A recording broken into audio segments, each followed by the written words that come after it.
Hola Silvia, buenos días, bienvenida. Y si digo que sí, ¿cómo estás el día de hoy? Muchas gracias. Muy bien, muchas gracias. Silvia, cuéntanos, ¿quién eres? Bueno, soy una mujer, antes que nada, madre de dos hijos, Valentina y Miquel, de 18 y 6 años, Uh, bastante diferencia de edad. ajá. Soy académica también, me dedico a dar clases y a la investigación. Mi carrera de origen en lo académico es una licenciatura en filosofía. Ujú, Mi maestría la hice en filosofía contemporánea aplicada también, siempre siguiendo esa misma línea. ujú, Y en el momento del doctorado decidí cambiar un poquito y realicé un doctorado en humanidades en la Universidad Autónoma del Estado de México, en Toluca, ujú. con especialidad en estudios literarios, que es algo que, bueno, un tema que me interesaba mucho, la literatura. Y ahí, bueno, ahí di un viraje un poco en mi vida, entonces, digamos que soy doctora en humanidades, docente e investigadora. Ujú. Ok, muy bien. Bueno, Silvia, ahora cuéntale al público cómo es que conectamos tú y yo. Bueno, yo tengo una colega, amiga,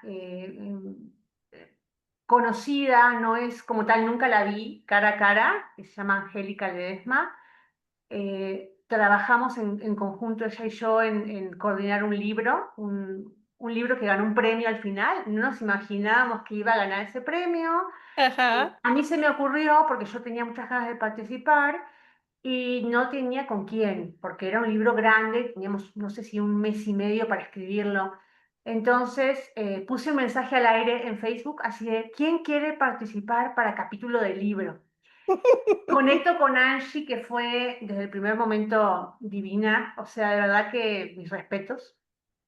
Profesional, súper amena, tolerante con los tiempos de todas. Se unieron otras chicas, hicimos lo mejor que pudimos, nos juntábamos por Zoom en las noches, porque la mayoría pues somos mamás y así, no teníamos tiempo.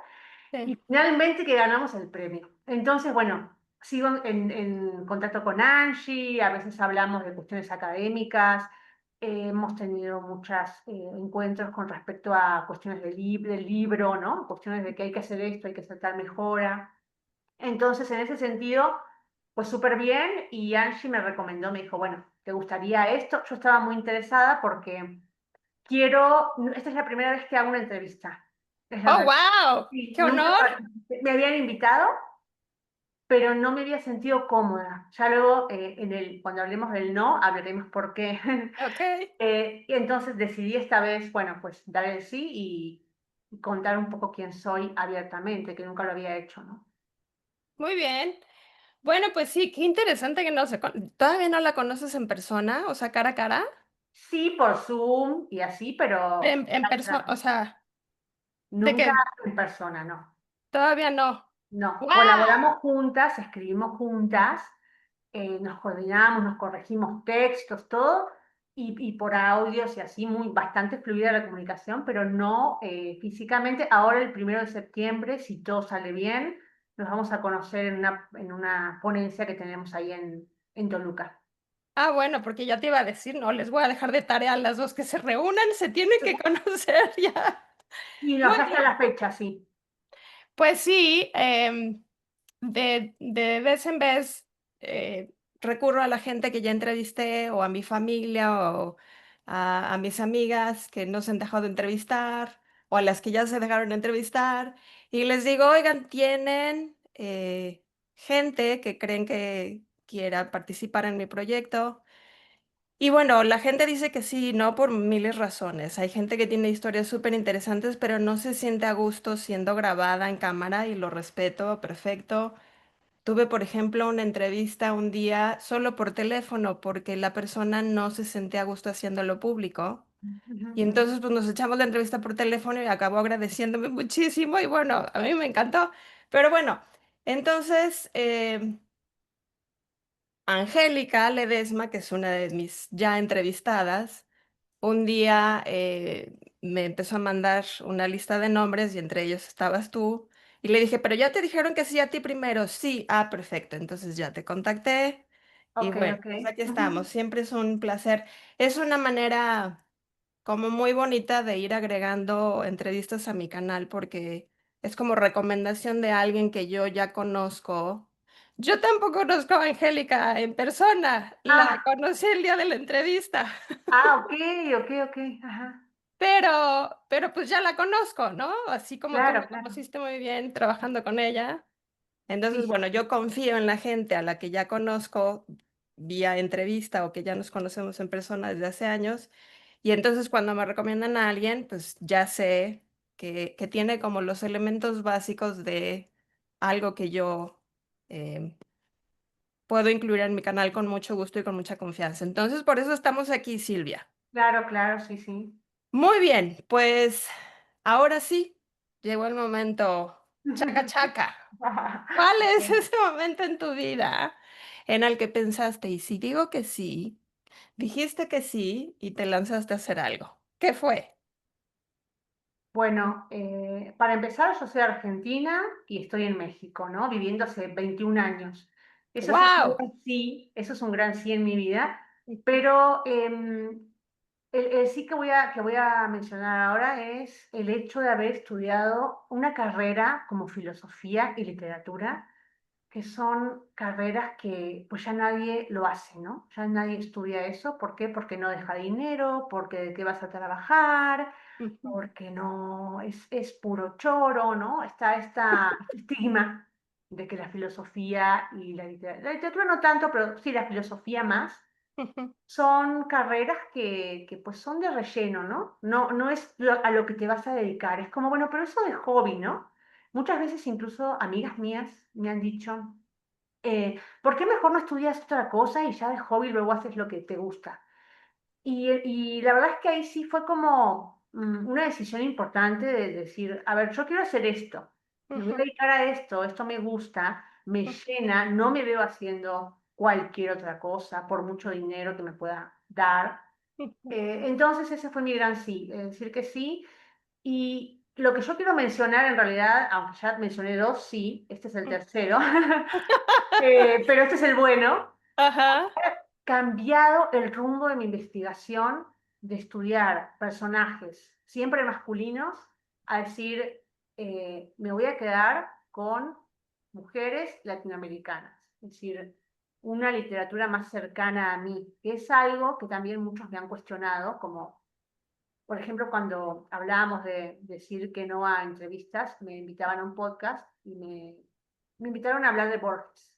Yo había hecho mi doctorado sobre Borges, o sea, tenía años estudiando a Borges y no es que desconociera a Borges, o sea, obviamente a mí me era natural, leí todo de él y lo que quieras, pero dije que no, porque siento que es algo que ya está, no que esté obsoleto, siempre se valora, pero sí hay que pasar página en el mundo de la literatura y en general del conocimiento, de la filosofía. Eh, para mí son temas que hay que rebasar y entonces ahí fue mi gran sí, de tomar la decisión de decir, voy a estudiar esto, me voy a dedicar, mi estancia postdoctoral que actualmente hago, me voy a dedicar a escribir y a investigar a mujeres, solo a mujeres y que sean latinoamericanas, que es el contexto que es más cercano a mí.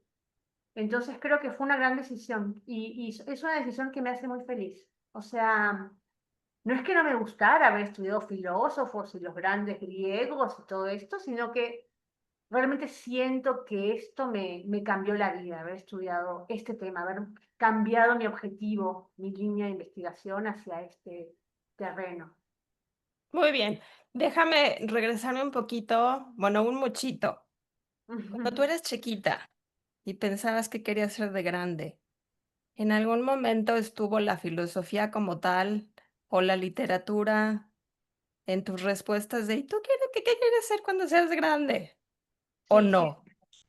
siempre. Siempre. Sí, o sea, yo no sabía qué nombre tenía eso que yo quería hacer, porque eran a los 5 años, 6 años te preguntan, tú no sabes qué es la filosofía ni nada. Sí. Pero yo tenía siempre en mi mente que era algo que tuviera que ver con los libros, porque yo amaba leer.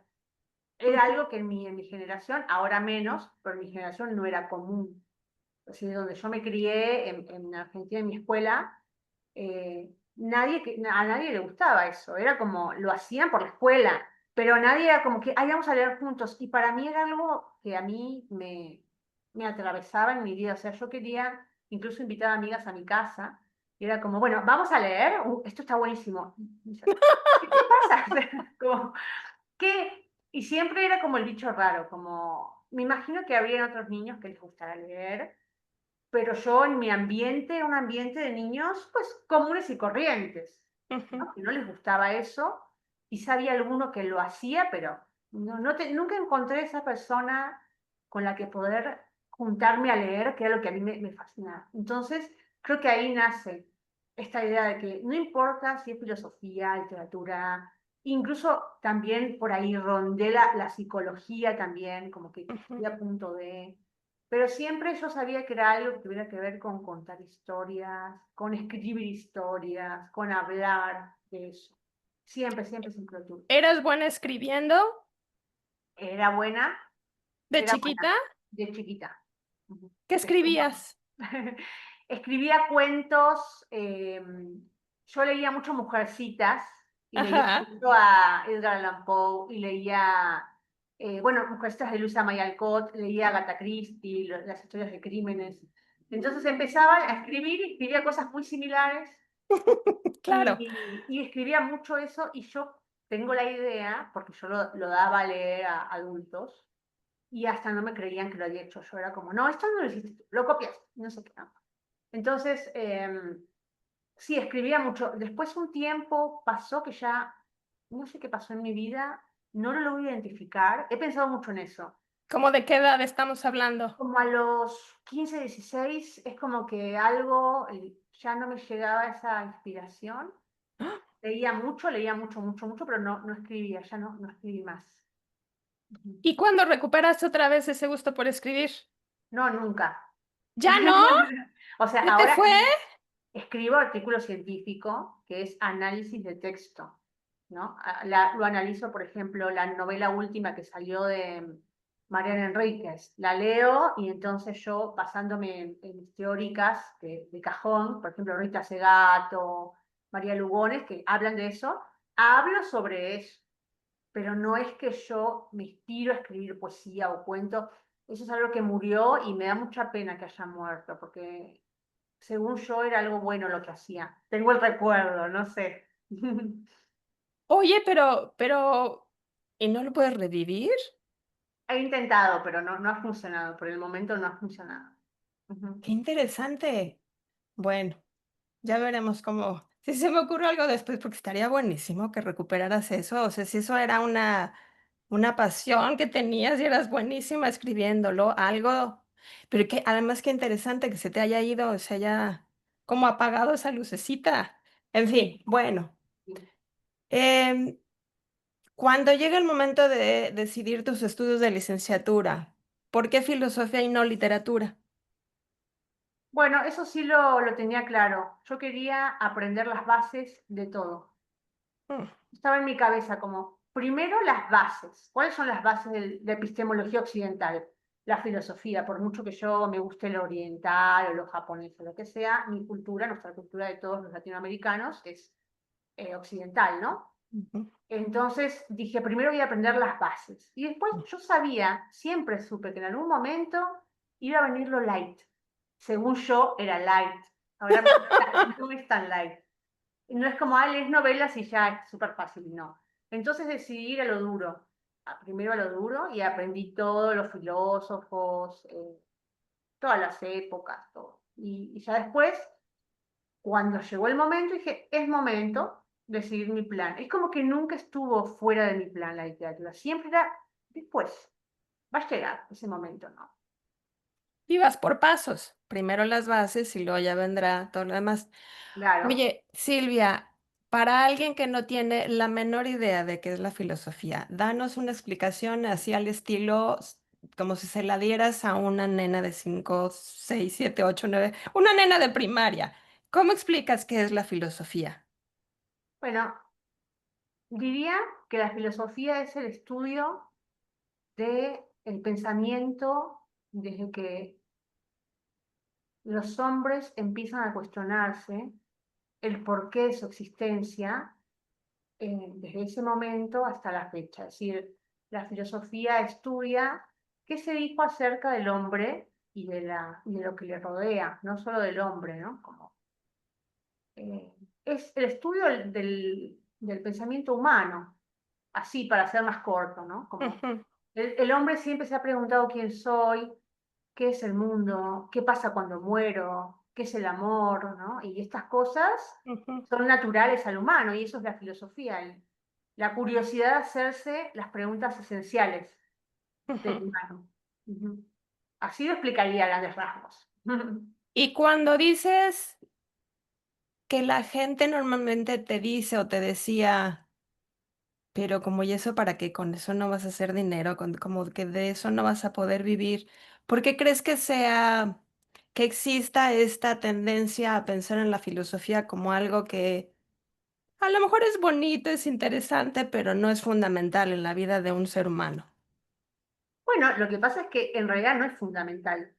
O sea, esas personas tienen razón. Si alguien me dice, y siempre que me dicen eso, le digo, es verdad, Ajá, es que la filosofía no sirve para nada. Tienes toda la razón. No sirve para nada útil. Sirve para otros fines que no entran dentro de tu esquema capitalista ahí de está. productividad de dinero, de Ujú, insumo, de capital. En ese ujú, sentido, no sirve. ujú. Sirve en un sentido que está fuera de tu lógica y ahí para explicarte eso, ¿cómo hacemos? ¿No? Está complicado. Pero si me dices que no sirve para producir dinero, efectivamente, no sirve para eso, sí. Ajá, ok. Tienes razón. Entonces, básicamente, para convencer a alguien lo tendrías que sacar de este mundo en el que vivimos y tratar de ponerle en uno que todavía no existe y decir, bueno, si estuviéramos en este mundo, la filosofía sería fantástica y entenderías por qué tener estas preguntas y esta curiosidad es algo maravilloso. Pero, Exactamente. pero en el mundo en el que estamos está medio en chino. Ok, bueno, y entonces, cuando decides que ahora te vas a dedicar a estudiar, o sea, bueno, ahora ya le vas a entrar a la literatura y no nada más a la literatura, sino que además te vas a dedicar a estudiar mujeres latinoamericanas.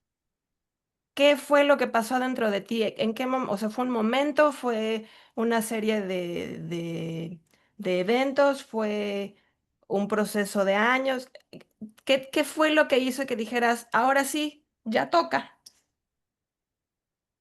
Bueno, en principio quería salirme de mi círculo de confort, que era la Facultad de Filosofía de Querétaro, de la Ujú, Autónoma de Querétaro. Quería, ese era como mi mundo, era un mundo bastante cerrado, tenía ahí yo mis conocidos, mis amigos, todo mi mundo era ahí, todo lo que ahí se hablaba era lo único que existía para mí. ujú, Si tal filósofo era mal visto en ese círculo, era mal visto para mí. O sea, es como que yo estaba en un mundo donde habían ciertos líneas de pensamiento que estaban bien vistas y si te gustaba, por ejemplo, leer literatura estaba mal, eras un tonto, eras muy superficial. La filosofía dura, Heidegger, Hegel, estaba muy en auge ahí, pero era una pequeña burbuja, ¿sabes? O sea, no es que a todo el mundo le gusta eso. sí. Éramos tres locos que estábamos ahí peleando a ver quién sabía más de Heidegger. Y yo me di cuenta de eso. Entonces, Ujú, no, yo quiero hacer algo distinto, yo quiero salir de este mundito. Porque ujú, también, eso, no sé si lo hayas escuchado, pero el mundo de los filósofos es un mundo muy pesado. Eh, ¿Pesado en qué sentido? Pesado en el sentido de que si hay competencia constante, es Mm, maestros diciéndoles a alumnos que no saben, eh, alumnos compitiendo entre ellos. Yo he estado ahí. Lo digo no porque yo sea ajena, sino porque yo he estado ahí tratando de impresionar a otros con mi sapiencia, ¿no? O sea, ahora me río, pero lo hice, ¿no? Y salir de la filosofía me hizo bajar mucho a la tierra, el ego se ujú, quebró, se fracturó cuando vi el mundo de la literatura y cómo era diferente y ujú, cómo no tenías que ser humillado para poder aprender, que era lo que ujú, a mí me había pasado siempre.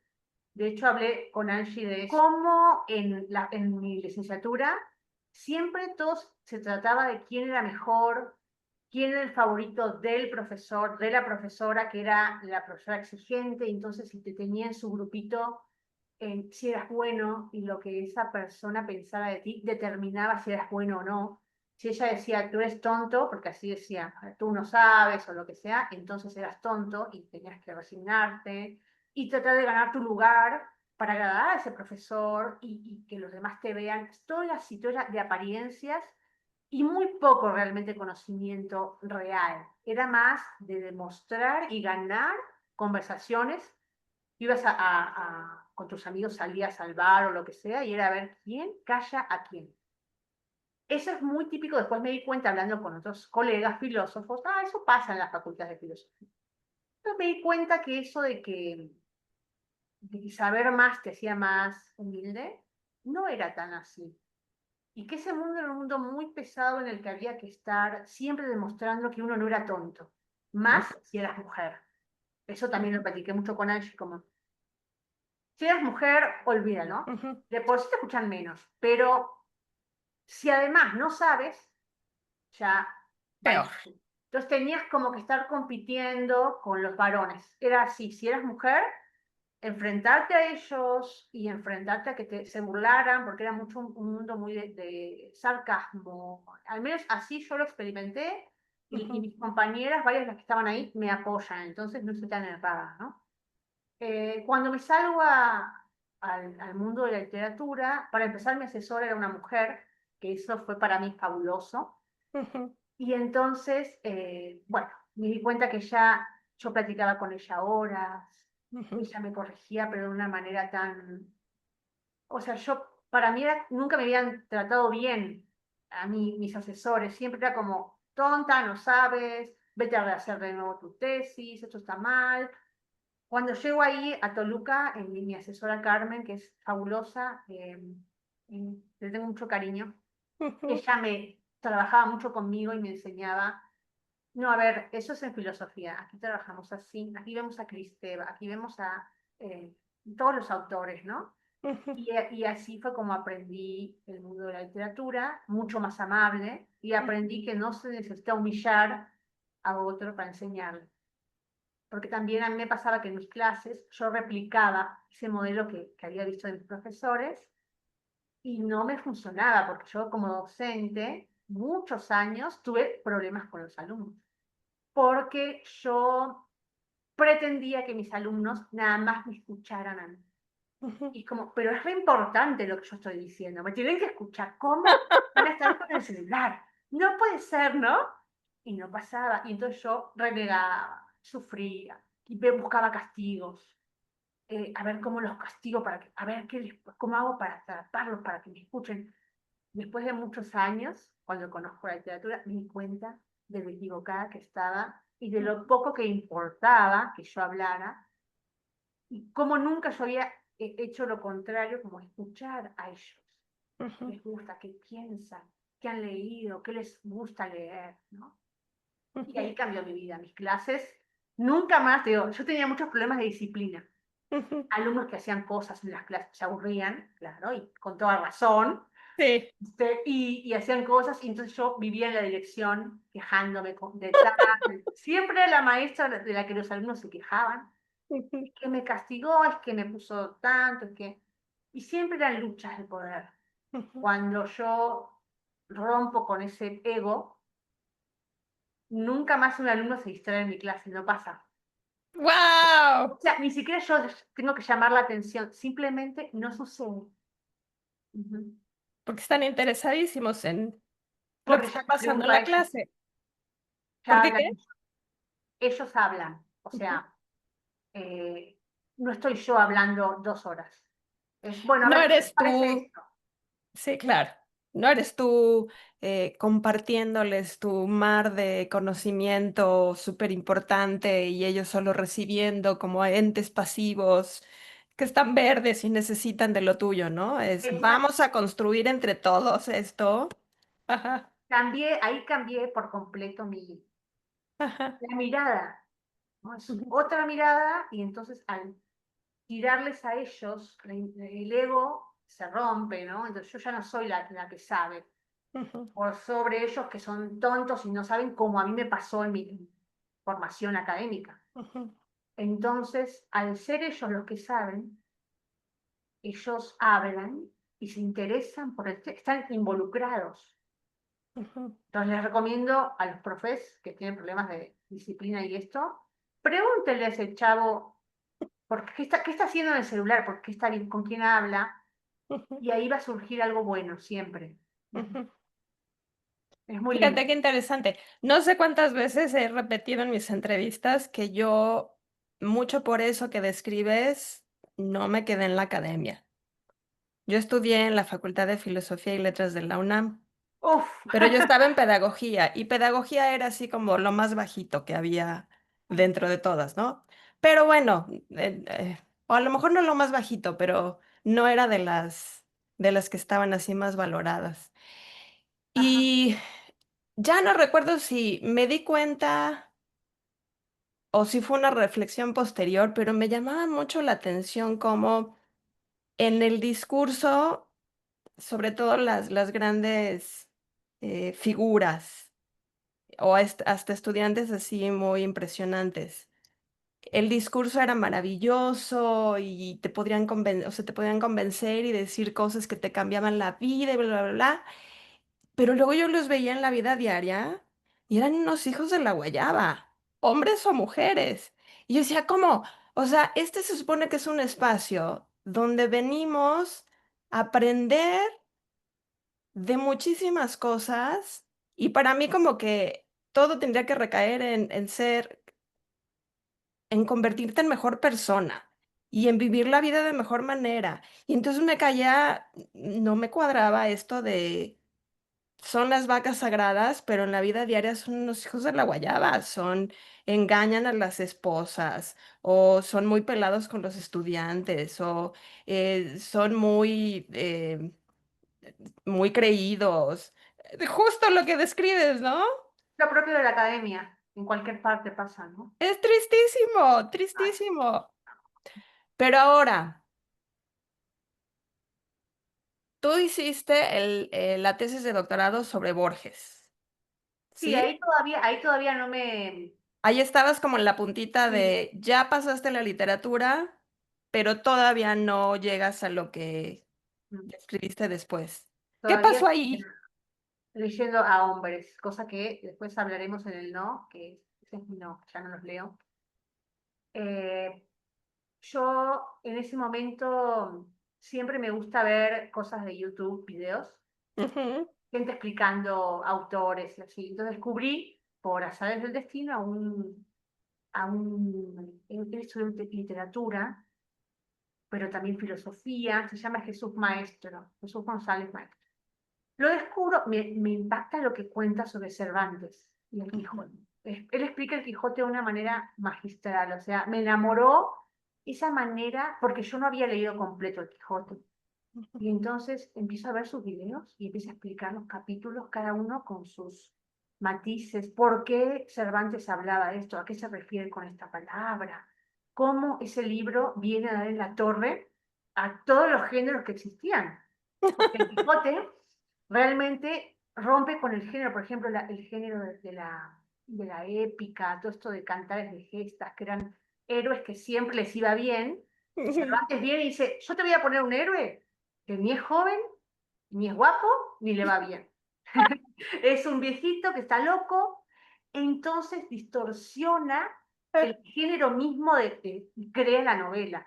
Cuando ujú, él empieza a explicar eso, yo dije, Cervantes es un dios, porque ha creado algo, no solamente fue en contra y destruyó todo lo anterior, ujú, crea algo nuevo. Entonces, él no es, el Quijote no es una novela más, es la novela ujú, española. Entonces, me encantó. Decidí entonces investigar dedicar mi tesis a Cervantes, pero como yo tenía a Borges muy metido, yo quería hacer a Borges, hablo con Carmen, me asesora y me dice, bueno, mira, podemos hacer algo. Hay textos donde Borges habla en Cervantes. Entonces, uh, a eso nos vamos a enfocar, que incluye lo que a mí me encantaba. ajá, Fabuloso. Entonces investigué el Borges que habla de Cervantes, específicamente Ok. el Quijote. Ujú. Ajá. Pero ahí todavía te digo, no estaba yo decidida a romper, puesto que hice 3 años mi tesis de 2 hombres, ¿no? Ujú. ¿Te Entonces, gustó hacer esa tesis? sí, ¿Disfrutaste ese proceso? sí, sí, fue fabuloso, sí, Y luego llegó este momento de quiebre donde dijiste, ya estuvo, de los hombres se ha hablado suficiente. sí, Vámonos a hablar de las que casi nadie habla, las mujeres. exactamente. ¿Y Ahí qué, fue donde dije, basta. qué has encontrado en este mundo? En el de las mujeres, uf, mucho. Sí, Todo lo que nunca había habido, nunca había yo visto realidades que dame un nunca ejemplo. aparecen. Mm, La maternidad, por ejemplo. Yo ¿Qué leí cosa con la maternidad? que se hablara, Ah, que se dijera, mira, ella es mamá y está desvelada. Eso no pasa, jamás va a pasar con Borges, con Cortázar, con García Márquez, con Juan Rulfo, jamás. Esas problemáticas son temas de cocina. Eso no importa, que eso no es literatura, ¿no? De acuerdo a esta postura académica, ¿no? ujú, Sí, ya sabes, está Cortázar hablando de no, yo me fui a París para buscar la verdad y la filosofía, es la misma historia del tipo varones que se van a otros países a encontrar el sentido de la vida y cosas así, que la verdad que está muy lejos de ser lo que uno experimenta en la vida cotidiana. Es muy hermoso, ujú. pero no es lo que a mí me pasa, ni a más de la mitad de la población le pasa, ¿no? Somos muchos que estamos ausentes en esos textos. No Que estamos se ahí. hable, entonces me imagino, de maternidad, de menopausia, de crianza de, o sea, de Sí, problemas físicos o que tienen que ver con ser mujer, cosas así. exacto, o sea, y no solamente eso, también, por ejemplo, ningún autor había dado voz a las infancias, a los niños. Ah, caray. No están presentes. Hay niños en los textos, pero son secundarios. Hay mujeres, en Rayuela hay una mujer, de la cual lo único que sabemos es que era tonta y era rubia. ¡Újule! Un estereotipo súper trillado que Ajá. Cortázar dice, es que ella me complementa porque yo soy tan inteligente y sé tanto y ella pues, solo siente, entonces ella entiende más que yo, sabe más que yo porque no razona, ¿no? Y yo me clavo en mis pensamientos filosóficos, como presumiendo Sí. que él era el vivo y ella la toma. Entonces, Ujú, tenemos esta historia replicada ujú. en casi un 80% de textos del boom latinoamericano. Por lo menos hasta hace poco empezó a virar eso un poco. Esto del intelectual frustrado, que se siente triste porque no encuentra el sentido. Como, ya, ya estuvo. Ujú, ujú. Ujú. De las autoras que has estudiado, ¿tienes ahorita como tres favoritas? Ah, sí, claro. A ver, dime. La que está en el top uno, bueno, voy a empezar por el top 3. Ajá. Eh, puede ser en el top 3. Liliana Colanzi es una escritora boliviana que también, otra cosa es que nosotros no hemos leído literatura de países como Ecuador, Bolivia, Perú, no leemos eso, ¿eh? Leemos tipo México, Argentina, para de contar, ¿no?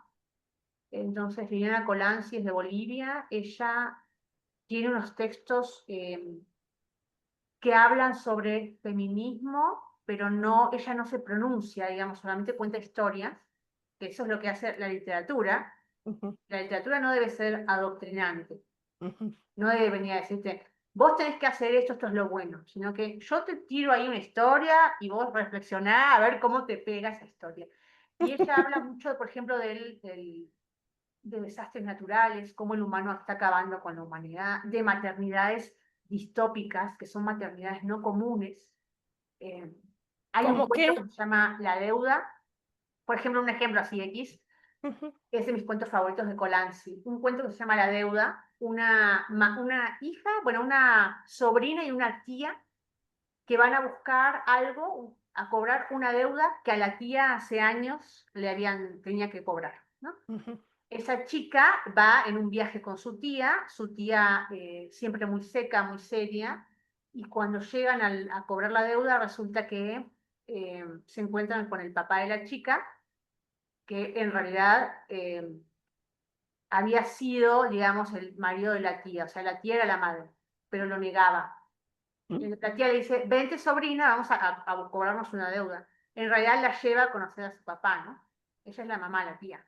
Pero la tía niega ser la tía. Y esto, por oh, ejemplo, Dios. son casos en los que familiares, de repente, eh, mamás que pasan por hermanas, que pasan mucho en familias, ¿no? Ujú, Chicas jovencitas que tienen un hijo y entonces queda como que es el hermano y la mamá lo cría. ujú, Son maternidades mm, tópicas, diferentes. ujú, ujú, Entonces ahí se da la revelación de que la deuda era ir a cobrarse eso, ¿no? Eso, por ejemplo, es un texto que es impactante. ujú. Bueno, a mí me impactó. Sí, claro. Entonces Ok, tenemos, ella está en el top one. ella Veamos está en el dos. tercer lugar, digamos, tercer lugar. Segundo Ah, ella lugar, está, la boliviana es del tercero. sí, Ah, vamos a ir 3, 2, 1. sí. Ok. Dos. El segundo sería María Fernanda Ampuero, que es una escritora fabulosa ecuatoriana, que está ahora bastante de moda. Ella tiene textos donde explora lo grotesco. Por ejemplo, eh, ella, no sé, ella emigró a España, ¿no? Y cuando llegó, tuvo situaciones donde intentaron abusar de ella estaba sola y nadie hacía nada.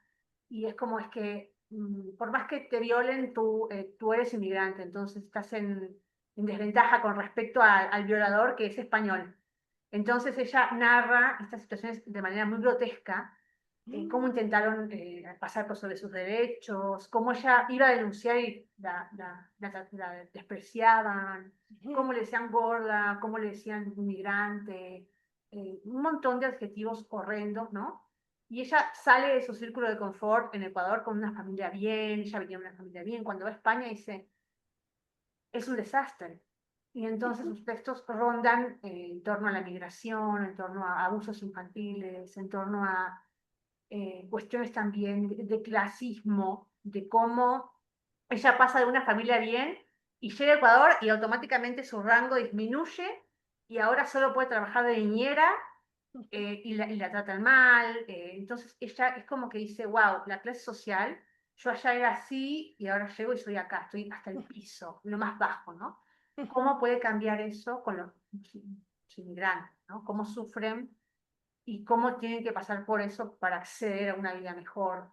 ujú. Entonces, bueno, eso son algunos de los temas que ella toca. Ok. Y Y luego, llegamos a la número uno. la número uno es mi favorita, se llama Mónica Ojeda, y es una escritora ecuatoriana también, que es la que Ujú, está como más, no sé si más de moda.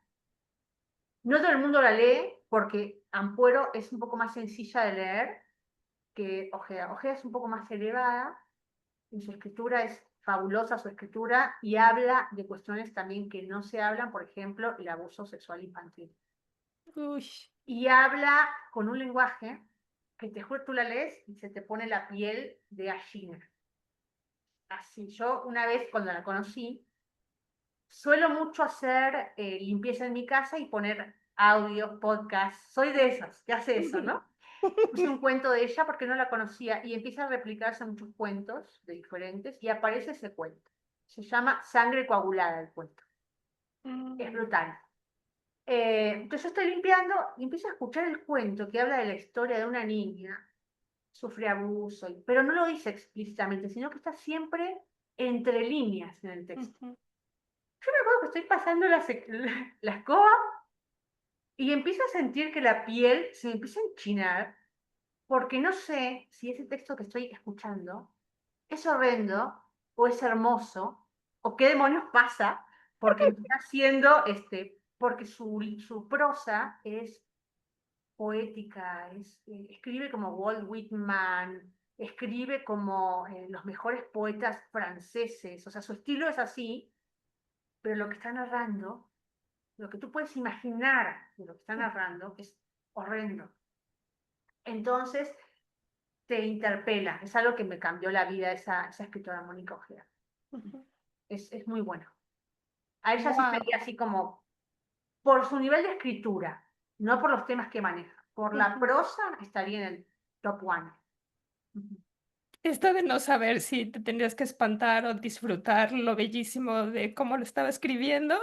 Sí, porque ella, por ejemplo, ahí narra la historia de una niña que ella dice, la sangre es de muchos colores. Por ejemplo, la sangre de cuando le cortan la cabeza a una gallina y te describe todo el color y la textura. Pero la sangre de esto otro es así, pero cuando me corto, la sangre es diferente, color tal.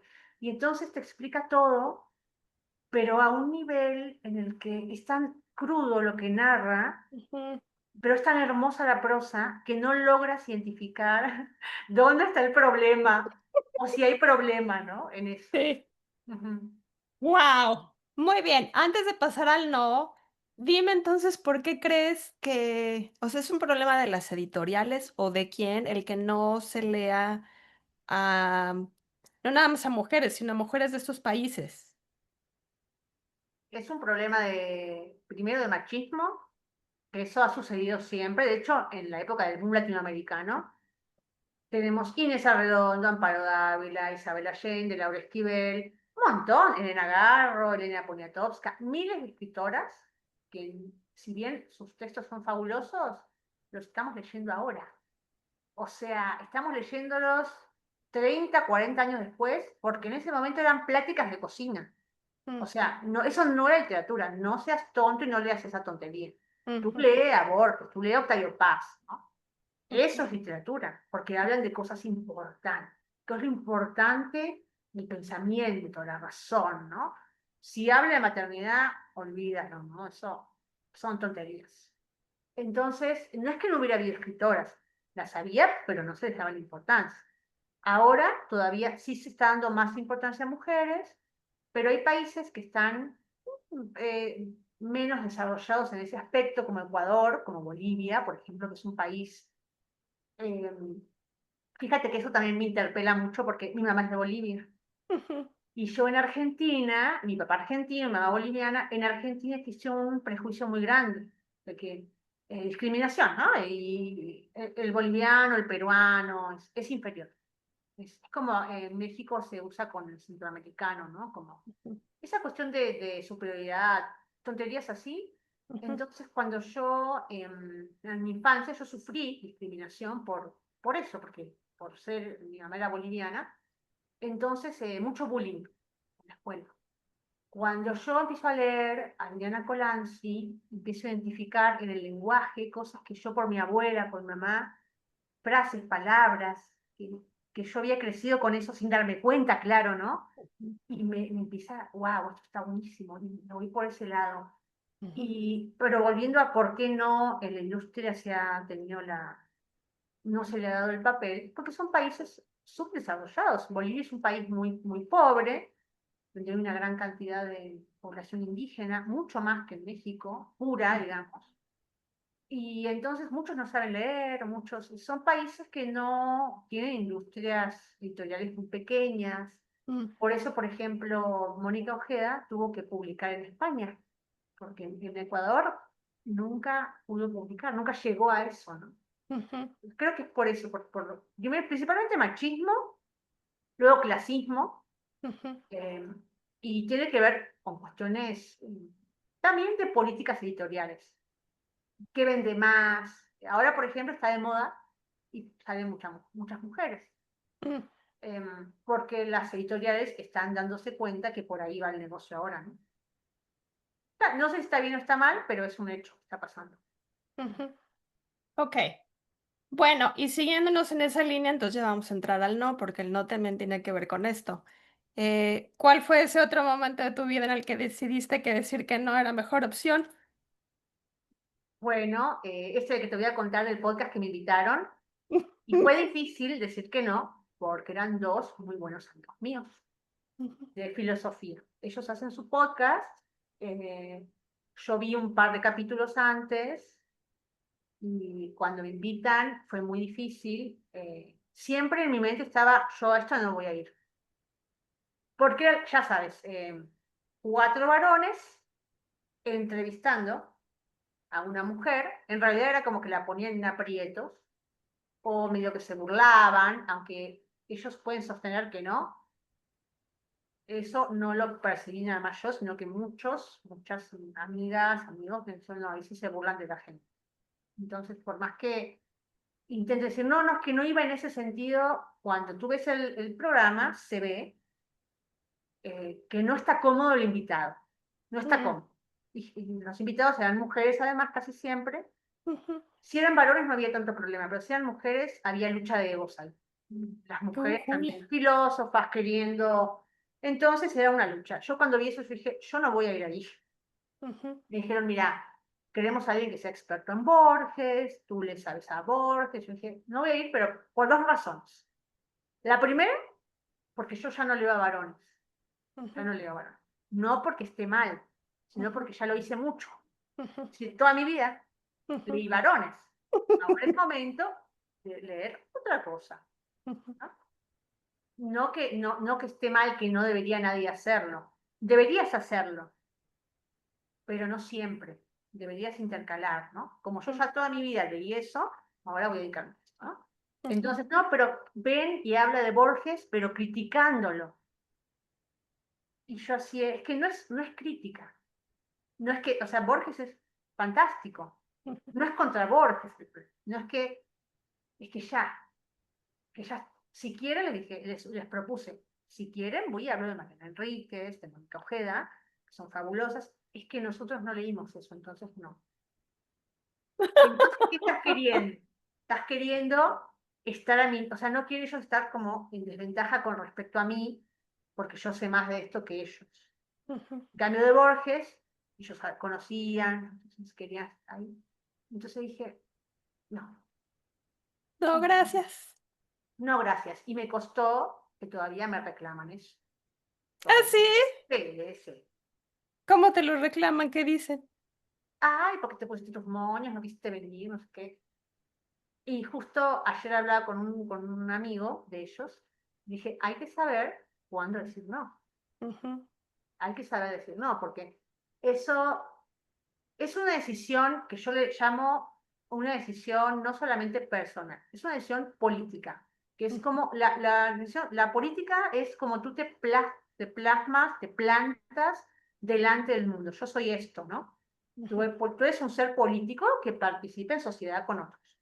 ujú, Mi postura política es, yo no voy a seguir hablando de un señor de lo que ya no hay nada que decir, porque es la realidad. Tú lees, pon Borges en Google, lo analizaron desde el feminismo, desde el clasismo, desde el boom, están ya, no hay nada que yo pueda decir que aporte a algo nuevo, a algo distinto que se pueda decir. Por ujú. eso no quiero hablar, no porque sea malo Borges, no, Borges es fabuloso. Y si no lo leyeron, léanlo, es fabuloso.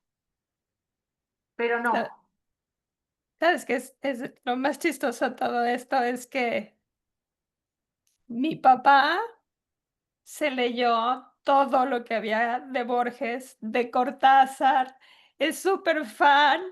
Entonces, cuando ve esta entrevista, igual y lo convencemos que empiece a leer a las autoras a las que estás leyendo tú. sería muy bueno que empezara a leer a otras autoras y Ujú, autores también, que hay también hombres muy buenos ahora, pero yo ahora no estoy ahí. sí, muy bien.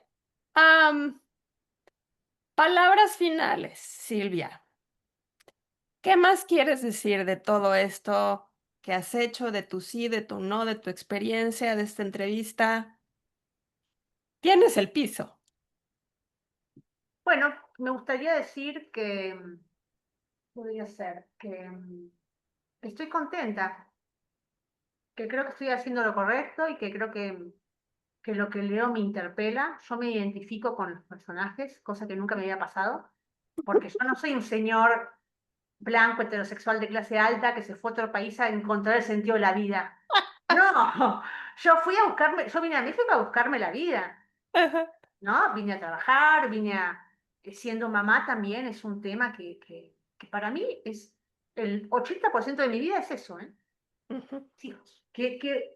¿Cómo resolver sus problemas? ¿Cómo hacer para que estén mejor? Que aprendan esto, que aprendan lo otro, que no las pantallas. O sea, mi mundo es eso. Entonces yo leyendo eso no me identifico. Por eso estoy muy contenta de ujú. poder haber encontrado y que además esté de moda, que eso es fabuloso, una literatura que donde yo pueda identificarme con los personajes, ¿no? La mujer que la dejan sola con los hijos, o la mujer que le engañan, la mujer que sufre por amor, que todos hemos sido esa mujer, ¿no? Pero no está, ¿no? El dolor de la mujer no está en Borges, en Cortázar. Está el hombre que sufre porque no sabe quién es, ¿no? Es como, quizá me va a odiar tu papá por esto. Le pido una disculpa, pero Papi, no te lo tomes personal. no es personal y quiero decir que Borges es fabuloso. Para mí,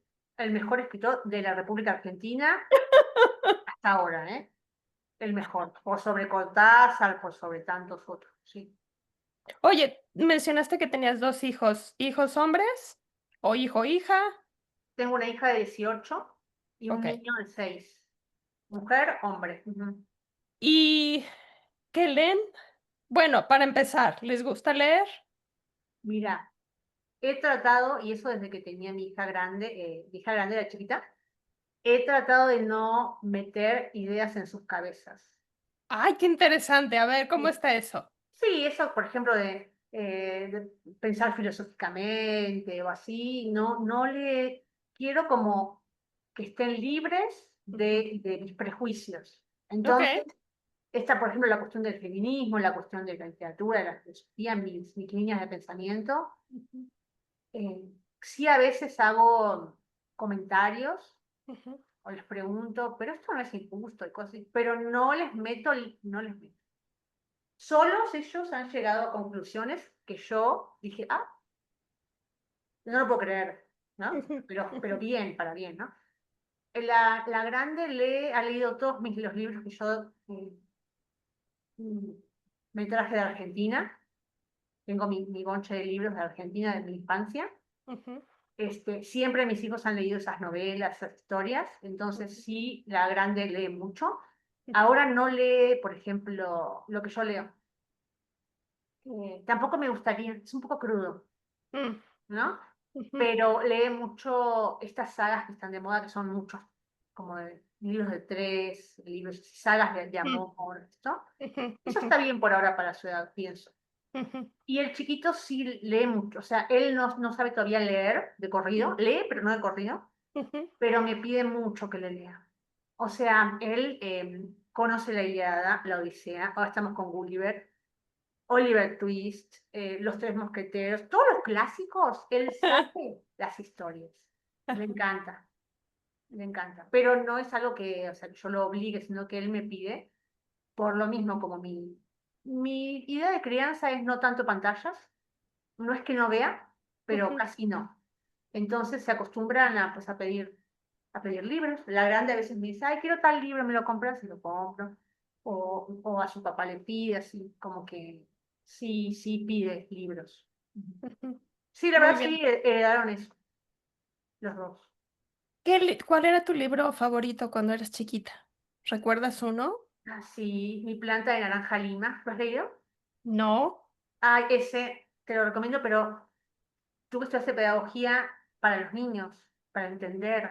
Es, Dime el título otra vez. Mi planta de naranja lima de José Vasconcelos. Es brasileño el autor, Ay, nosotros tenemos un José Vasconcelos, fue pero no es, secretario de Educación. Ese no es. ese no es, no.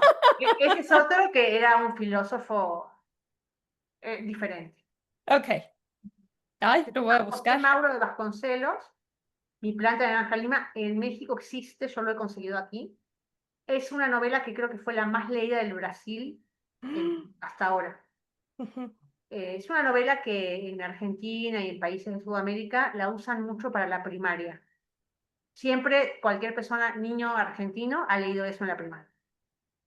Es porque es emocionante, es profundo. Ujú. Eso es un texto que le recomiendo a cualquier persona, niño, grande, lo que sea. Ese libro, esa novela es fabulosa. Y siempre en mi corazón estará esa novela. Fíjate, hoy en la mañana estaba hablando con mi mamá, mi cuñada va a ir a México y mi mamá me iba a mandar algo de allá, pero luego siempre no, y entonces me estaba preguntando si quería yo alguna otra cosa. Total que terminamos en que no, pero igual y más bien le digo que me compre ese libro y me lo mande. Ese libro, te juro, no hay falla con eso. Te va a Ok. gustar. No, Uy, qué no hay a emoción. quien no hay a quien no le haya gustado que realmente lo haya leído, porque luego Sí. he probado con alumnos que se los doy y, no lo entendí. Pero porque no le echan ganas, ¿no? No quieren y ahí. Pero si tú lo lees, es un lenguaje muy claro, muy sencillo y es una historia real. Ese escritor, cuando fue niño, era un niño de la calle. Entonces, eh, la historia es como era él, su personalidad era tan avasallante y cómo llegó él. En realidad no es cómo llegó a ser famoso, porque eso viene después. Es algo que a él le pasó cuando tenía 6 años. Un ¿Seis? evento en particular que a él le pasó cuando tenía 5 o 6 años. Ujú, Y el libro lo pueden leer niños. Hay algunas escenas en donde a él sus papás le pegan. Su papá le pega mucho, ujú. que se pueden omitir, pero en general es muy tierno el libro, muy, muy bonito. No vas a poder no llorar. O sea, ¡Újule! vas a llorar, vas a reír y te va a encantar. Bueno, se lo voy a pedir, qué emoción. Em, Dos preguntas más y a ver si me acuerdo de las dos, porque luego cuando digo dos preguntas más se me va una. Es de lo que has escrito ya em, en tu vida profesional sobre literatura, bueno, o sea, bueno, en el mundo en el que te mueves, ya independientemente de que estés estudiando. ¿Alguna vez te has lanzado a escribir algo menos académico y más personal o algo académico que tenga mucho el componente personal? ¿De cuál ha sido tu experiencia de todo esto? Bueno, podría mencionar que cuando escribimos el libro con Angie, Ujú, a ella se le ocurrió, bueno, más bien yo nunca me había imaginado eso y ella es como más, ay, no sé, sabe muchas cosas, o sea, como que es muy creativa. ujú, Me dijo, estaría buenísimo que pongamos algo de nuestra experiencia. A mí ni se me había ocurrido. Yo escribí ujú, un artículo súper académico y no sé qué concita zapa, ya sabes, ¿no? Todo eso que te piden. ujú, Y ella dijo, hay que poner algo de cada una, nuestras experiencias. Yo dije, wow, yo nunca he hecho eso. Nunca había hecho eso en mi vida. Y lo hice. Entonces, en este texto, que si quieren leerlo, creo que por ahí está en el repositorio, ujú. eh, hablé de lo difícil que había sido para mí estudiar filosofía siendo mamá. Porque Wow. yo, cuando llegaba a clases, a veces llegaba desvelada, a veces mi hija se enfermaba y no iba. Entonces, mis amigos, los grandes pensadores y, bueno, esta cuestión del conocimiento que ellos tenían muy profundo, incluso llegaron a burlarse de mí porque yo decía, no, es que yo tengo, ay, la víctima, llegaban a burlarse de mí porque era mamá y tenía cosas que hacer y a menospreciar mi condición de mamá Ujú, porque no estaba a la altura de su raciocinio de ellos, eso no entra ahí, ¿no? Entonces ahí hablé y me desahogué académicamente la primera vez de algo que siempre me había dolido mucho, que era el desprecio, porque sí, actitudes muy a veces groseras. discriminatorias. Sí, sí, como por ejemplo, es que a ella no la invitamos porque no viene. Ah, no, vos nunca podés. Ujú, Yo, sí, es que soy mamá. No puedo irme a la noche un sábado y dejar a mi hija sola. ujú, Ay, sí, ay, soy mamá. Cosas así como, que en esa época, creo, no sé, año 2008, 2009, eran todavía comunes. Hoy en día no lo harían eso, por ejemplo. ujú. porque ya hay otra conciencia. Eh, entonces siempre fue doloroso para mí sacar baja calificación porque los maestros no me tomaban en cuenta mis faltas por mi hija. Ujú. Varias veces les dije que yo falté porque tenía esto que hacer, aquí son todos iguales, tenés 7. Entonces siempre enfrentándome como a esta parte de aceptar que estoy más abajo que los demás, porque soy mamá, ¿no? Híjole. En ese momento yo era muy joven, Ujú, no me daba ni siquiera yo misma cuenta que ujú, estaba sufriendo eso. Lo sufría, pero no lo identificaba como tal, ¿no? ujú. Hoy en día, ajá, que me vengan a hacer un comentario, ¿no? Ya no me... Que se atrevan. Oye, y entonces ahora se me ocurre, ¿tú crees que el que ese libro haya ganado un premio tuvo en algo que ver que fuera, que estuviera esta parte que es tan poco presente en los textos académicos, que tuvieran esta parte personal? Sí, yo creo que sí. Yo creo que sí, porque al final ninguna persona que lea eso, por muy académica que sea, puede hacer oídos sordos Ujú, a esas historias. Porque no nada más la mía, ¿eh? ujú, Las otras chavas hicieron unas historias fabulosas ujú, de cómo habían ellas sido discriminadas, cómo se habían sentido en la academia, que habían pues tenido también estas situaciones parecidas a la mía. Y ujú, eso es un plus. Entonces sí, creo que sí, estuvo muy buena la idea. Y cuando me lo dijo Angie, yo dije, va, lo quiero hacer. O sea, nunca lo pensé por mí misma, pero cuando ujú. me lo propuso, que sí, claro, yo quiero hablar, yo quiero quejarme, quiero, Sí. quiero decir todo lo que me pasó, ¿no? Porque del mismo modo en el que tú hablas de las escritoras, estas que tanto te gustan, ¿no? De las que estás estudiando, de cómo al escribir todas estas experiencias le presentan al lector o a la lectora un mundo que normalmente no leen, que normalmente desconocen o que lo conocen pero no lo han visto por escrito, pues del mismo modo en la academia está esta necesidad, digo yo, de crear, de producir, de escribir desde una perspectiva muchísimo más completa de cómo somos como seres humanos. O sea, no somos nada más el intelecto. Somos el intelecto y las emociones y mil otras cosas así súper complejas y confusas. ¿Y por qué todo eso no puede ser parte de la academia? Es tristísimo. Bueno, no podía ser parte de la academia porque eran cuestiones más orientadas a lo femenino. Ujú, Y lo femenino, históricamente, ha sido visto como algo, debilidad. ujú, Tú no puedes hablar de tus sentimientos, eres débil, tú no puedes llorar, tú no puedes, entonces si tú muestras tus sentimientos, pues está mal. Por eso fue dejado de lado. Por eso lo que yo digo es, la literatura universal tiene que ser universal. Quiere ujú, decir que incluya problemáticas existenciales, porque no vamos a quitar a Borges y a Cortázar, está bien, que digan que se preocupen por sus problemas existenciales.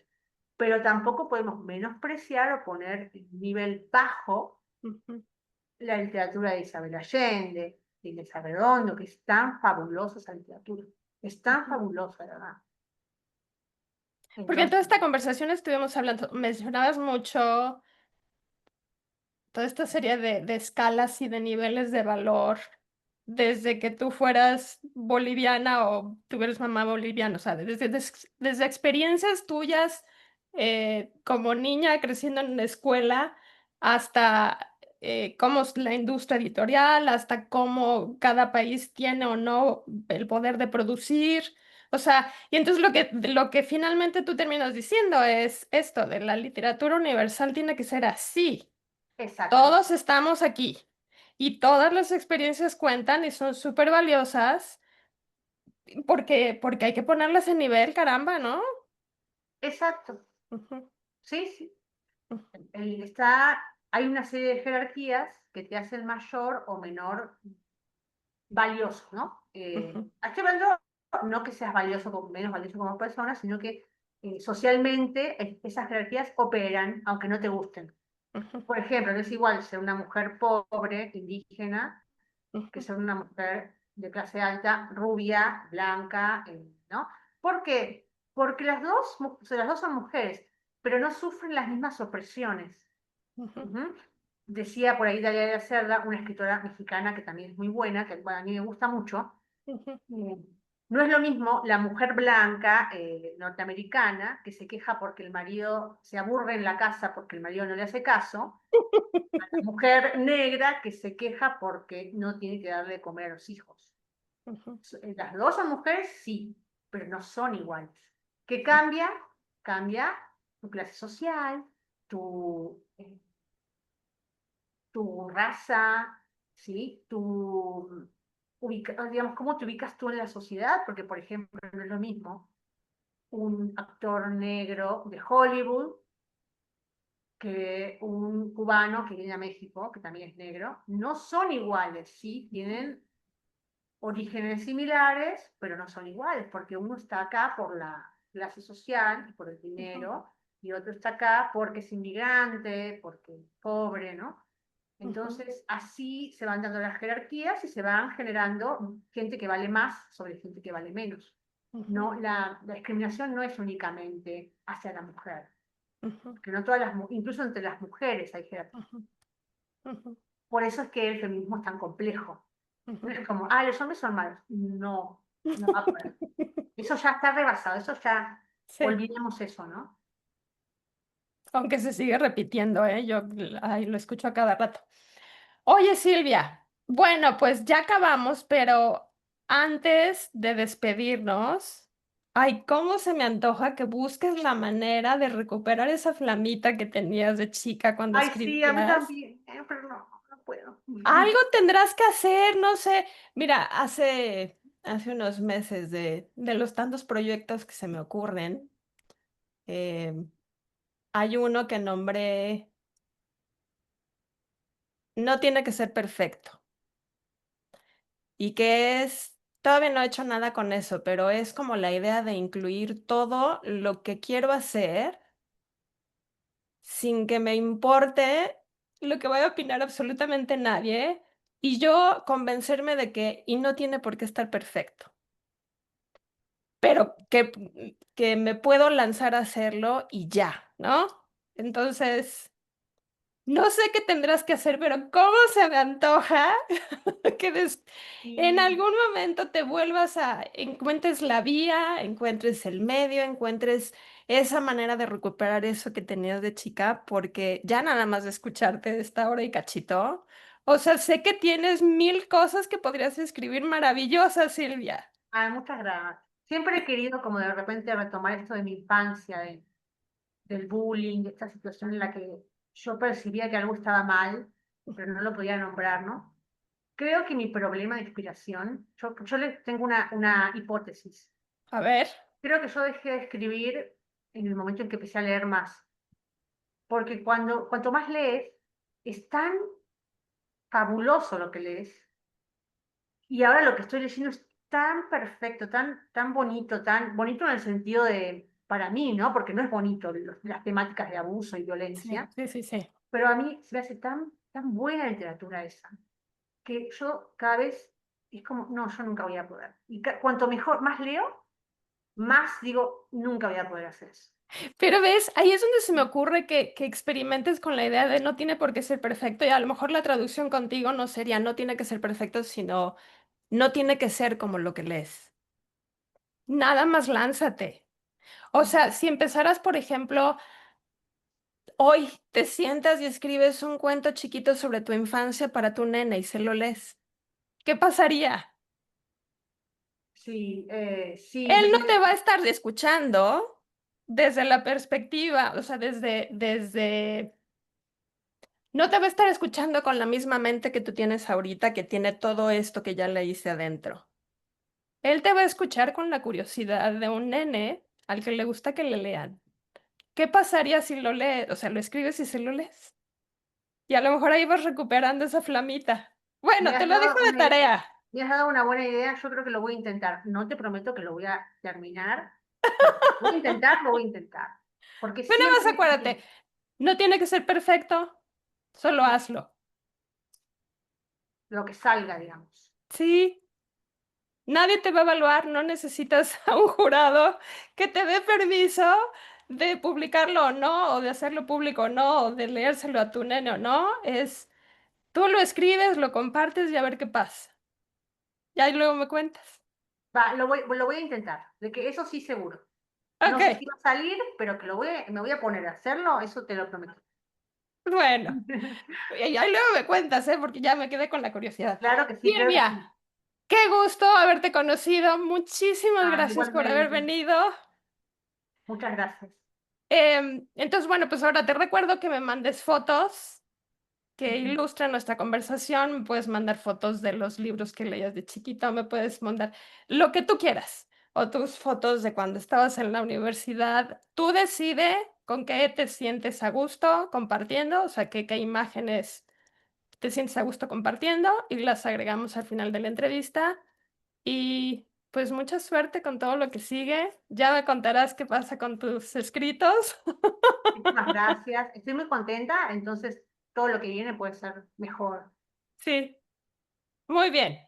Bueno, Silvia, pues ya nos tenemos que ir. Muchísimas gracias Gracias a ti. y me mandas tus fotos. Sí, enseguida te las mando. Gracias, Silvia. Muchas Bye. gracias. Bye bye.